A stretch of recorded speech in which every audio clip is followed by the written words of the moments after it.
ng Secretary of State ng Amerika na si Rubio. Aba, kaya pala pinapa-repatriate na, pinapalis na ang mga Amerikano sa Middle East, ha? Ang sabi po ng Secretary of State ng Amerika na si Rubio ay hardest hits to come. Ibig sabihin ni bobombahin pa ang Iran. Di pa tapos, lakay.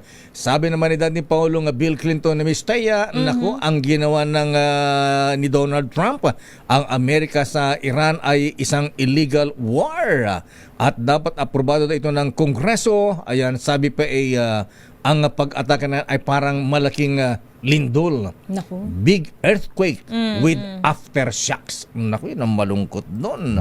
Daming. Teka muna, ba't damdaming bayan? Break time na tayo, kuya. At teka muna, i-congratulate ko na itong mga brethren, ha? Ang mga taga Jose Rizal Masonic Lodge number 22, nag-iimbita sila sa kanilang public installation bukas sa Grand Lodge. Aba, sabi ni Kuyang Worshipful Robin Go, ang kanilang incoming worshipful master ay si Christopher Jude Yu Kwe. Ayan.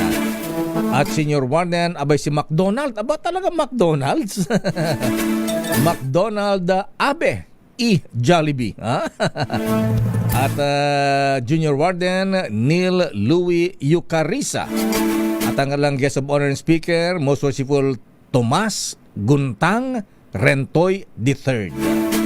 Congratulations at belated happy birthday kay Supreme Court Justice Joe Lopez at kuyang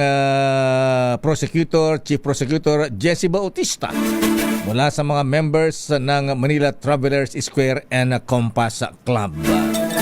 Oy, pati mga taga TM Kala Masonic Lodge 136, mga brethren, sila ay nag-imbita rin sa aming public installation sa March 18. Incoming worshipful master Rolly Masangkay, senior warden John Fama, junior warden Dale Texon, guest of honor and speaker very worshipful Ed Tolentino ng BIR.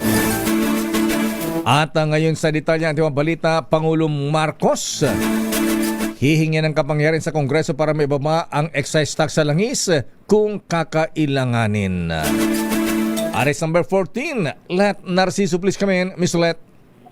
Ilakay ni Steya kakausapin ni Pangulong Ferdinand Marcos Jr. ang liderato ng Senado at Kamara para hilingin na mabigyan siya ng kapangyarihan para maibaba ang excise tax sa produktong petrolyo. Ito kung sakaling umabot sa $80 per barrel ang halaga ng crude sa world market sa gitna ng tensyon sa Middle East. Ayon sa Pangulo, bagamat sa ngayon ay hindi pa naman nangyayari ito kasama ang pagbaba sa excise tax sa ikinukonsiderang hakbang para maibsan ang epekto ng giyera sa presyo ng langis.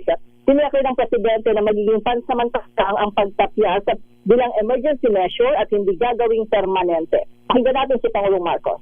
This is not yet a sure thing, but this is something that we are discussing, and it could be helpful.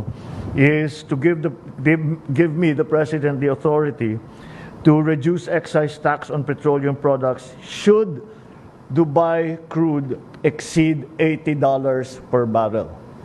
And that wala pa tayo doon. But if in case that happens, then maybe this is something that we will have to. This is one tool that we will have to have. So I will discuss it with the leadership of Congress and to see it is going to be an emergency measure. It is not going to be a permanent measure. It will be something that we will dispose of as soon as the crisis is over.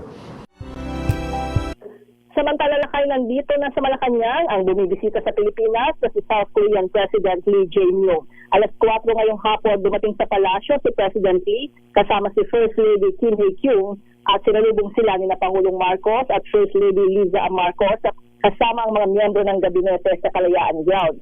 Sa mga sandaling ito, ginaganap ang bilateral meeting ng dalawang leader. Ito si Let Narciso para sa DZRH, una sa Pilipinas, una sa Pilipino.